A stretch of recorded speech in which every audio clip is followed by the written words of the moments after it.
श्रीमान् वेङ्कटनाथार्य कवितार्किककेसरी वेदान्ताचार्यवर्यो मे सन्निधत्तां सदा हृदि जयत्याश्रितसन्त्रासध्वान्तविध्वंसनोदयः प्रभावान् सीतया देव्या परमव्योमभास्करः. The GSP வோட various initiatives இந்த சுதர்சனம் ஒண்ணு நம்ம பார்த்தோம். அதுல what we are trying to do in Sudarshanam is answering sampradaya queries. ஜெனரலா நம்ம இப்போ சந்தேகங்கள் அப்படின்னா ஃபர்ஸ்ட் என்ன பண்றாங்கன்னா நேர கூகுள்ல போயிட்டு Ramayana queries why this why that ன்னு சொல்றா. முன்னாலேயாவது கூகுள் ஒரு 10 ஆப்ஷன் கொடுத்திருந்தது ஒரு கொஸ்டினுக்கு. அட்லீஸ்ட் விஷயம் தெரிஞ்சவா can choose the right answer. இப்போ இந்த ஜெமினி வந்த அப்புறம் என்னன்னா அவனோட வியூ என்னவோ that is actually the answer. So அந்த மாதிரி இல்லாம Sudarshanam is an initiative to get authentic answers from சம்பிரதாய வித்வான்ஸ். ஸோ அந்த விஷயத்துல இந்த சத்சங்க இந்த சங்கோஷ்டி global சங்கோஷ்டியில we have tried to answer some Ramayana queries. Let's come and enjoy that. ஹரியன் தாசன். நம்ம நாட்டில் நிறைய ராமாயணங்கள் இருக்கு. அதுல நம்ம சம்பிரதாயத்துல இந்த வால்மீகி ராமாயணத்துக்கும் கம்ப ராமாயணத்துக்கும் ரொம்ப ஸ்பெசிபிக் இம்பார்ட்டன்ஸ் கொடுத்துருக்காங்க. அது எதனால, அதோட சிக்னிஃபிகன்ஸ் என்ன தாசன்? முதல்ல வந்த ராமாயணம் வால்மீகி அருளி செய்த ராமாயணம். அதை பின்பற்றி பல பாஷைகள்ல பல கவிகள் பல மகான்கள் ராமாயணம் செய்திருக்கிறார்கள். ஏன்னா மனுஷ குலத்துக்கு அது ரொம்ப முக்கியமானது ராமாயணம், அதனால்தான் அப்படி பண்ணி இருக்கிறார்கள். அதுல வால்மீகி ராமாயணம் தான் ரொம்ப பிரமாணமாக நம்ம ஆச்சாரியெல்லாம் எடுத்துட்டு இருக்கா. அதுக்கு காரணம் என்னன்னு கேட்டா அதுதான் ஒரிஜினல், முதல்ல வந்தது. அதை தழுவி மற்றதெல்லாம் வந்ததுங்கிறது ஒரு பிரதானமான காரணம். ஆனா அது மட்டும் காரணம் இல்லை, இன்னும் ஒரு 5-6 காரணங்கள் இருக்கு. வால்மீகி ராமாயணம் பெருமாள் ஸ்ரீராமன் எழுந்தருளி இருக்கச்சியே வால்மீகி அருளி செய்தது, அது ஒரு விஷயம். இரண்டாவது, அந்த ஸ்ரீமத் ராமாயணத்தை பெருமாளே தன்னுடைய செவியினாலே திருச்செவியினாலே கேட்டருளினார் அப்படின்னு இருக்கு, இது 2வது விஷயம்.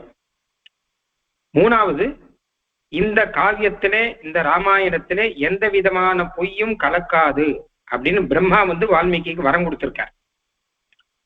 நீ ராமாயணத்தை பண்ணு அப்படின்னு வால்மீகியை பிரேரணம் பண்ண பிரம்மாவானவர் இதுல எந்த பொய்யுமே வராது அப்படின்னு சொல்லியிருக்கார். நமக்கு தெரியாத விஷயங்கள்லாம் கூட கண்ணுல நேர பார்த்தா மாதிரி நன்றாக தெரியும், அதனால நன்றாக எழுத முடியும் அப்படின்னு வரமும் கொடுத்திருக்கார். அதனால பிரம்மா கொடுத்த இந்த வரங்கள்னால கொஞ்சம் கூட பொய் கலக்காத சத்தியமான விஷயமாக எல்லா சம்பவங்களையும் சொல்லக்கூடியது ஸ்ரீமத் வால்மீகி ராமாயணம் அப்படிங்கிறது. அடுத்து 4வது விஷயம், இந்த வால்மீகியே கூட தன்னுடைய ஆச்சாரியர் நாரதர்கிட்ட ஸ்ரீமத் ராமாயணத்தை உபதேசம் பெத்துண்டு அதுக்கப்புறம் தான் விஸ்தாரமா பண்ணார் அப்படின்னு இருக்கிறபடினால இது சாம்பிரதாயகமா இருக்கு அப்படின்னு ஒண்ணு. அதுக்கப்புறம் 5வது விஷயம், பல மகரிஷிகள் இதை கேட்டார்கள். எல்லா மகரிஷிகள்கிட்டையும் வால்மீகி முதல்ல லவகுஷால் மூலமாக இந்த ராமாயணத்தை அவர் பாடச் சொன்னார். அவெல்லாம் கேட்டு எல்லாரும் ஆமோதனம் பண்ணா. ஏன்னா வேதத்தினுடைய அர்த்தம் பூர்த்தியாக இருக்கு இதுல. மனுஷனுடைய தர்மங்கள், சரணாகதி சாஸ்திரங்கள், வேதாந்தங்கள் எல்லாமே இதுல இருக்குங்கிறபடினால ரிஷிகள் எல்லாம் ஆமோதனம் பண்ணார்கள் அப்படின்னு இருக்கு. ஆக இத்தனை பெருமை இந்த வால்மீகி ராமாயணம். இது ஆதி காவியம், முதல் காவியம் இருக்கிறபடினால இதை நாம பிரமாணமா எடுத்துக்கிறோம். இதை அனுசரித்து வந்த மற்ற ராமாயணங்களையும் நாம் ஏற்றுக்கொள்கிறோம் என்பது.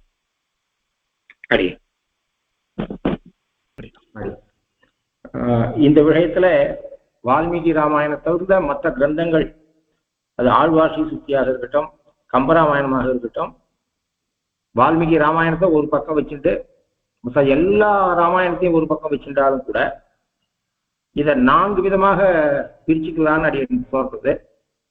வால்மீகி சாதிச்சதையே மற்ற ராமாயணத்துல சொல்லப்பட்டதுன்றது ஒண்ணு, வால்மீகி சாதிக்காதது மற்றவர்களாலே சொல்லப்பட்டது என்பது ஒன்று, வால்மீகி ஓரிடத்துல சாதிச்சதை வேற ஒரு இடத்துல சாதிக்க மற்றவா சொல்லியிருக்கிறது என்பது ஒன்று, வால்மீகிக்கு முரண்பட்டு சொல்றது என்று ஒன்று. இப்படி 4ஆக பிரித்து கொண்டுமே. ஆனால் வால்மீகி சாதிச்சதையே மற்ற ஆழ்வார்களாக இருக்கட்டும், கம்பனாக இருக்கட்டும், காளிதாசனாக இருக்கட்டும், யார் சொல்லியிருந்தாலும் அதுல ஒன்றும் விபரீதப்பத்தியே இல்லை, அதாவது முரண்பாடே இல்லைங்கிறதுனால அதை அப்படியே எடுத்துட்டு போறோம். எப்படியானா ஸ்ருதிக்கு ஒத்த ஸ்மிருதியை நம்ம அப்படியே எடுத்துக்கிறோமோ அப்படி வால்மீகி சாதிச்சதையே மற்றவா சொல்லியிருக்கா என்கிற பட்சத்துல அதுல முரண்பாடு இல்லை, அதுல எடுத்துக்கிறதுலையும் யாதொரு தோஷமும் இல்லை. வால்மீகி சாதிக்காத மற்றவா சாதிச்சிருக்கான்ற பட்சத்துல அதை ரெண்டு விதமாக பிரிச்சுக்கலாம். வால்மீகி சாதிக்காதது ஆழ்வார்களாலே சாதிக்கப்பட்டது, வால்மீகி சாதிக்காதது மற்ற கவிகளாலே சொல்லப்பட்டது. அப்படின்ற பட்சத்துல ஆழ்வார்களும் நமக்கு சம்பிரதாயத்துல எப்படியானா வால்மீகி பகவானை நாம் அவர் வார்த்தையை பிரமாணமாக எடுத்துக்கிறோமோ, அவரும் அது மாதிரி ஆழ்வார்களும் மயர்வர மதுகளும் அருளை பெற்றவாளா இருக்கிறதுனால வால்மீகி ராமாயணத்துக்கு எந்த அளவுக்கு பிராமானியத்தை ஒத்துக்கிறோமோ அந்த அளவுக்கு ஆழ்வார்களையும் ஒத்துக்கலாம்.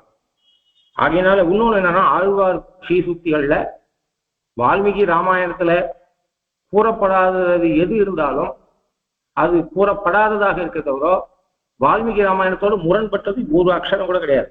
உதாரணமாக பெரியாழ்வார் சீதை ராமனை மல்லிகை மாலையில ஆற்றதை பற்றி சாய்கிறார். பிரம்மாவிடத்துல இவன் வரம் கேட்ட பொழுது ஒரு குழந்தையாக பிரம்மா மடியிலிருந்து 10 விரலால இவன் வந்திருக்கவன் ராவணன் என்று காண்பிச்ச விஷயத்தை சாய்கிறார். அது மாதிரியாக கூனியினுடைய முதுகுல உண்டை பூனே சிதைய உண்டைவில் நிறத்தில் தெரித்தாய் கோவிந்தா என்று இப்படிப்பட்ட ஒரு 4 சரித்திரங்கள் வால்மீகியால சாதிக்கப்படல, ஆழ்வாருக்கு சாதிச்சிருக்கார். அதை நாம பிரமாணம் எடுத்துக்கொள்ளலாம். ஏன்னால் நாம் சுவாமி தேசியன் எல்லா இடத்துலையும் ஆழ்வார்களை சொல்லும் பொழுது ரிஷிகளுக்கு துல்லியமானவர் என்றும் அவளும் அபிநவ தசாவதாரம் என்று சாட்சியிருக்கிற மாதிரியும் எந்த இடத்துலையுமே ஆழ்வார்களை இப்போ வால்மீகி பகவானை எப்படி எடுத்துக்கிறோமோ அது மாதிரி எடுத்துக்கிறதுக்கு விதுராதிகளிலும் உத்கிருஷ்ட பிரபாவரான ஆழ்வார் என்று அங்கங்கேயும் ஆழ்வார்களுக்கு அந்த ரிஷிகளுக்கு சதிருஷமான ஸ்தானத்தை கொடுத்திருக்கிறதுனால இதை எடுத்துக்கலாம். இன்னொன்னு என்னன்னு சொன்னா, சதகோடி பிரவிஸ்திரமான ராமாயணம் இருந்தது மேல் லோகத்துல என்று சொல்லியிருக்கிறதுனால இப்போ இந்த வால்மீகி ராமாயணத்துல சொல்லப்படாமல் இருந்த விஷயத்தை நடந்த விஷயத்தை தான் ஆழ்வார்கள் சாதிச்சிருக்கா என்பதனாலே அது பிரமாணமாறதுக்கு தட்டு இல்லை. அது தவிர மற்ற கம்பராமாயணம் முதலியவற்றை எடுத்துக்கொண்டுமே ஆனால் கம்பனே ஆரம்பத்துல சொல்லிடுறார். முதல்ல அவையடக்கம் எந்த கிரந்தங்களையும் இல்லாமல் கம்பராமாயணத்துல அவையடக்கம் 6 பாசுரம்.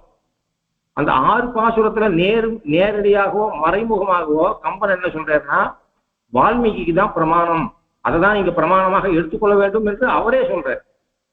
வையம் என்னை இகழவும் மாசனுக்கு எய்தவும் இது இயம்புதி ஆதலின் பொய்யில் கேள்வி புலையினோன் புகழ் தெய்வமாக்கவி மாட்சி தெரிக்கவே.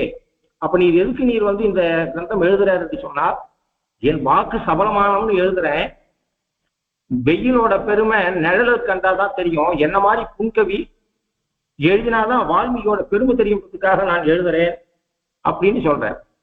ஆகையினால அப்படிப்பட்ட இடத்துல இப்போ கம்பராமாயணம் முதலியவற்றில் 2ஆக பிரிச்சு கொண்டுமே ஆனால் வால்மீகி சொன்னதையே கம்பர் சொல்லியிருக்க, ஆனா வால்மீகி சொன்ன இடத்துல சொல்லலை. அப்படிப்பட்டது ஒரு சிலது இருக்கு, அதையும் ஏத்துக்கலாம். ஏன்னா விஷயத்துல வித்தியாசம் இல்லை. உதாரணத்துக்கு பார்த்தோம் அப்படின்னு சொன்னால்,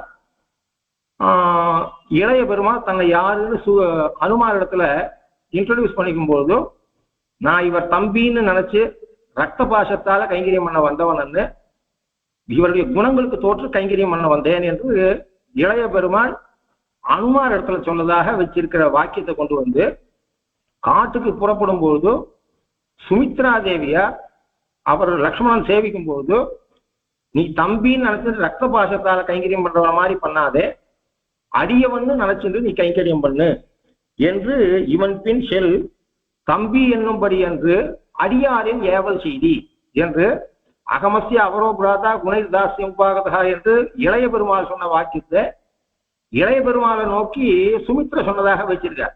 இது மாதிரி விஷயத்தை எடுத்துக்கலாம். அது தவிர எந்த இடத்துல இன்னும் ஒரு விஷயம் புதுசாக இப்போ கம்பன் சேர்த்திருக்கார். இப்போ ஆழ்வாருக்கு கொடுக்கிற ஸ்தானம் ஆழ்வார்கள் ரிஷி துல்யா ரிஷின் சுசாமகே என்றெல்லாம் சொல்றபடி இல்லாட்டா கூட கம்பன் என்ன பண்ணியிருக்காருன்னு சொன்னா ஒரு சில விஷயங்களை தானா கூட்டியிருக்கார். அதுல அப்படி கம்பன் கூட்டினதை 2ஆ பிரிச்சுக்கலாம். ஒண்ணு கம்பன் என்ன நினைக்கிறாருன்னா, இந்த விஷயங்கள் அவசியம் மனுஷாளுக்கு போய் சேரணும், அதை ராமாயணத்துல நாம கோத்துடலாம். கம்பனுக்கு எப்பயுமே வேதத்து மேல ஆதரவு ரொம்ப அதிகம். இந்த வேதத்துல மகாவிஸ்வாசத்தை ஜனங்களுக்கு ஏற்படுத்தணும் என்கிற எண்ணத்துல சுமார் ஒரு 100 பாட்டு எழுதியிருக்காரு அவர். அதுக்காக என்ன பண்றாருன்னு சொன்னா, வால்மீகி ராமாயணத்துல பரதன் தான் தப்பு பண்ணான் என்று எல்லாரும் நினைக்கிற போதும் கௌசல்யா தேவின்னு நினைக்கிற பொழுது அப்ப பரதன் சபதம் பண்ற அந்த இடத்துல சொல்லப்படாத விஷயங்களும் இப்ப கம்பராமாயணத்துல அந்த சபதத்தை எடுத்துட்டால் வால்மீகி சொன்னது அது தவிர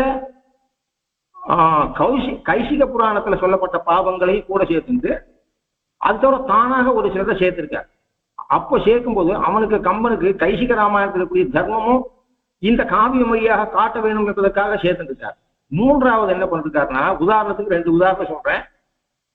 யாரு வேதத்தை பௌருஷேயம் என்றும் வேதத்தை நிந்திச்சு உபன்யாசம் பண்றானோ அவனுக்கு என்ன கதி வருமோ அந்த கதி ராமன் காட்டுக்கு போறதுக்கு காரணமா இருந்தா எனக்கு வரட்டும் என்று எழுதியிருக்காரு. இது வால்மீகி ராமாயணத்துல இல்ல.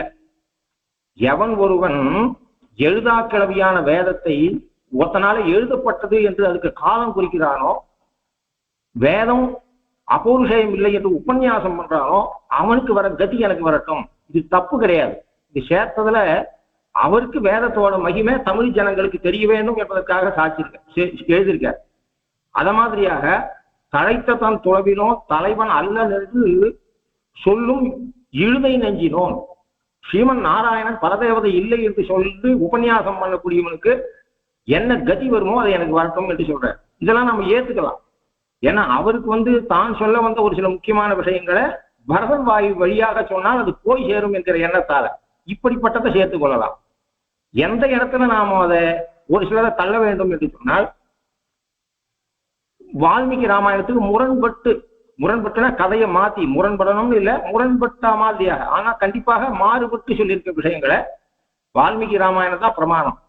உதாரணமாக பெருமாள் காடேறினார், அன்னைக்கு இரவே தசரதன் மரிச்சுட்டார் என்று கம்பன் சொல்றார்.